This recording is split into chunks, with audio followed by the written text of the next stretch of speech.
हृदय परिवर्तन। एक राजा को राज भोगते काफी समय हो गया था। बाल भी सफेद होने लगे थे। एक दिन उसने अपने दरबार में उत्सव रखा और अपने गुरुदेव एवं मित्र देश के राजाओं को भी सादर आमंत्रित किया। उत्सव को रोचक बनाने के लिए राज्य की सुप्रसिद्ध नर्तकी को भी बुलाया गया। राजा ने कुछ स्वर्ण मुद्राएं अपने गुरुजी को भी दीं, ताकि नर्तकी के अच्छे गीत व नृत्य पर वे उसे पुरस्कृत कर सकें। सारी रात नृत्य चलता रहा। ब्रह्मा मुहूर्त की बेला आई। नर्तकी ने देखा कि मेरा तबले वाला ऊँघ रहा है। उसको जगाने के लिए नर्तकी ने एक दोहा पढ़ा, बहु बीती थोड़ी रही, पल पल गई बिताई। एक पलक के कारणे ना कलंक लग जाए। अब इस दोहे का अलग अलग व्यक्तियों ने अपने अनुरूप अर्थ निकाला। तबले वाला सतर्क होकर बजाने लगा। जब यह बात गुरुजी ने सुनी, गुरुजी ने सारी मोहरें उस नर्तकी के सामने फेंक दीं। वही दोहा नर्तकी ने फिर पढ़ा तो राजा की लड़की ने अपना नवलखा हार नर्तकी को भेंट कर दिया। उसने फिर वही दोहा दोहराया तो राजा के पुत्र युवराज ने अपना मुकुट उतारकर नर्तकी को समर्पित कर दिया। नर्तकी फिर वही दोहा दोहराने लगी तो राजा ने कहा, बस कर, एक दोहे से तुमने वेश्या होकर सबको लूट लिया है।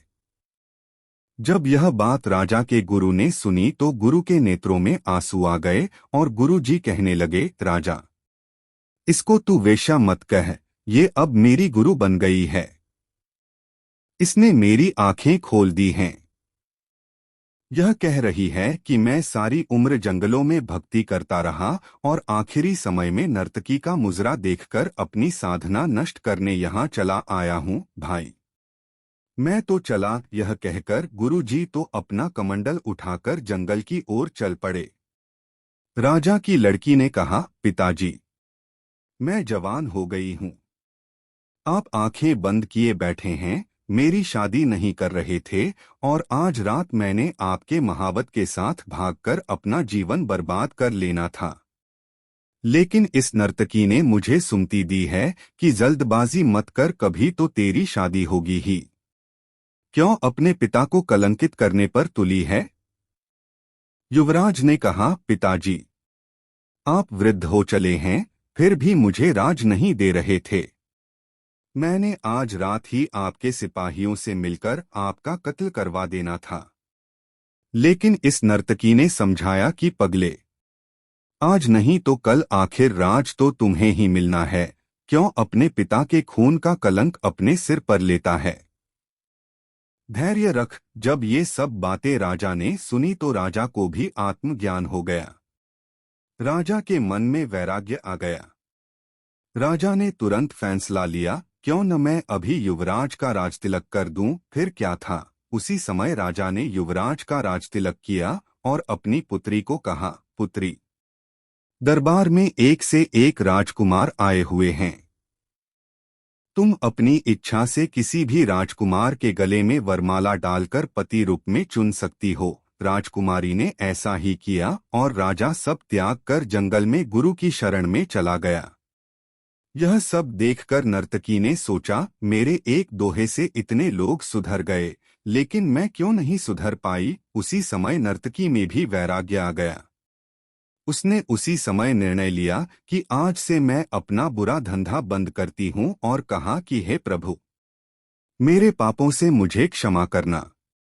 बस आज से मैं सिर्फ तेरा नाम सुमिरन करूंगी। समझ आने की बात है, दुनिया बदलते देर नहीं लगती। एक दोहे की 2 लाइनों से भी हृदय परिवर्तन हो सकता है। बस केवल थोड़ा धैर्य रखकर चिंतन करने की आवश्यकता है।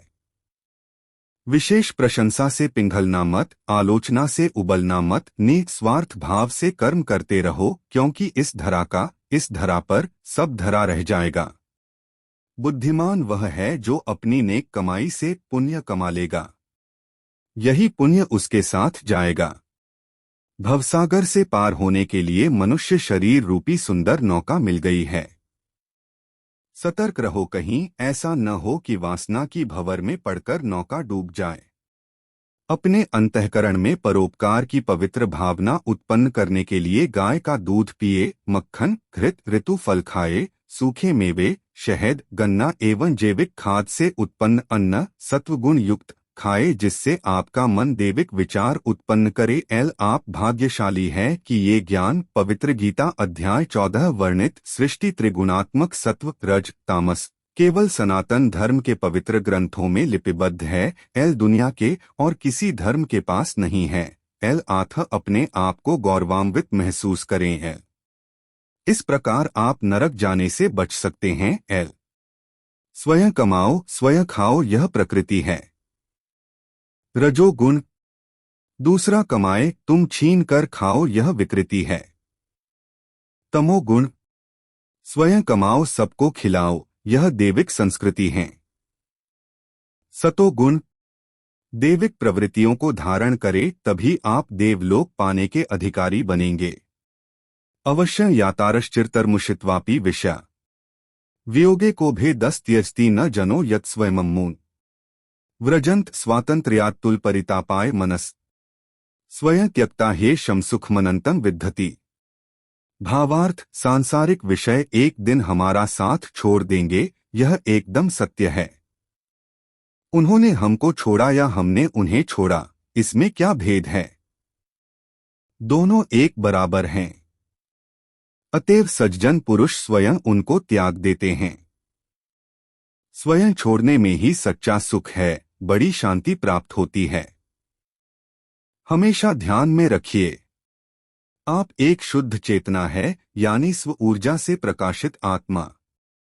माया अज्ञान ने आपकी आत्मा के शुद्ध स्वरूप को छीन रखा है। आथ माया अज्ञान से पीछा छुड़ाइए और शुद्ध चेतना को प्राप्त कर परमानंद का सुख भोगिए।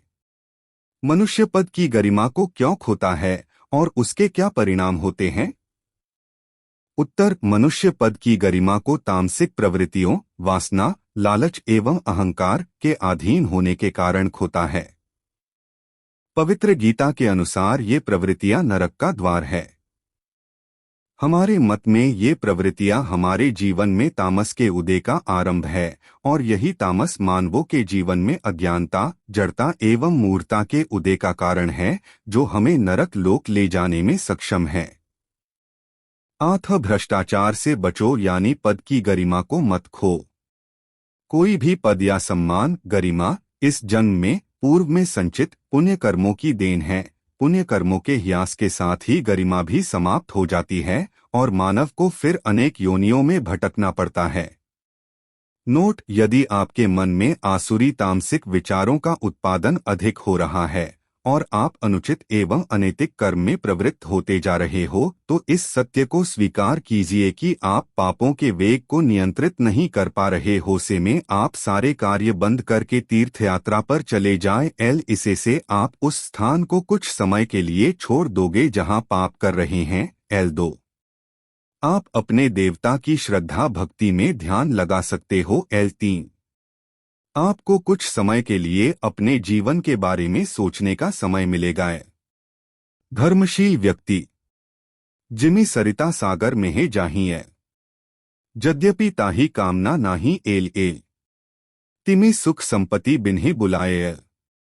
धर्मशील पहे जाए सुहाए एल जैसे सरिता नदी उबड़ खाबड़ पथरीले स्थानों को पार करते हुए पूर्ण रूपेण निष्काम भाव से समुद्र में जा मिलती है, उसी प्रकार धर्मरथ पर आसीन मनुष्य के पास उसके न चाहते हुए भी समस्त सुख संपत्ति, रिद्धियां सिद्धियां स्वतः आ जाती हैं। सत्य तो यह है कि वे उसकी दासिता ग्रहण करने के लिए लालायित रहती है।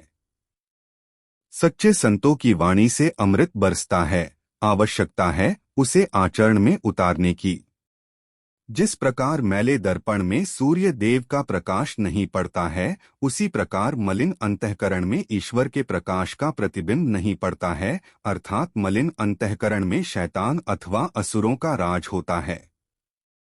आथ ऐसा मनुष्य ईश्वर द्वारा प्रदत्त दिव्य दृष्टि या दूरदृष्टि का अधिकारी नहीं बन सकता एवं अनेकों दिव्य सिद्धियों एवं निधियों को प्राप्त नहीं कर पाता या खो देता है। किसी भी गौशाला में दान देकर गौवंश को बचाए और देवताओं का आशीर्वाद एवं कृपा प्राप्त करे। साथ ही अपने प्रारब्ध भाग्य में पुण्य संचित करे।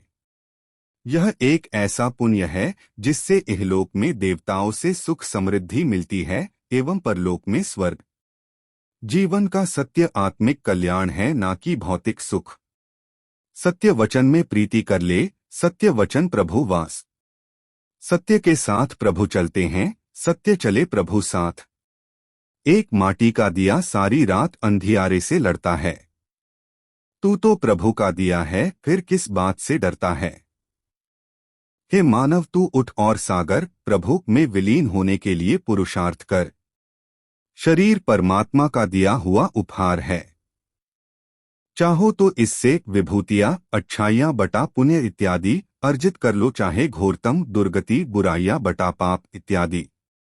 परोपकारी बनो एवं प्रभु का सानिध्य प्राप्त करो। प्रभु हर जीव में चेतना रूप में विद्यमान है। आठ प्राणियों से प्रेम करो। शाकाहार अपनाओ, करुणा को चुनो।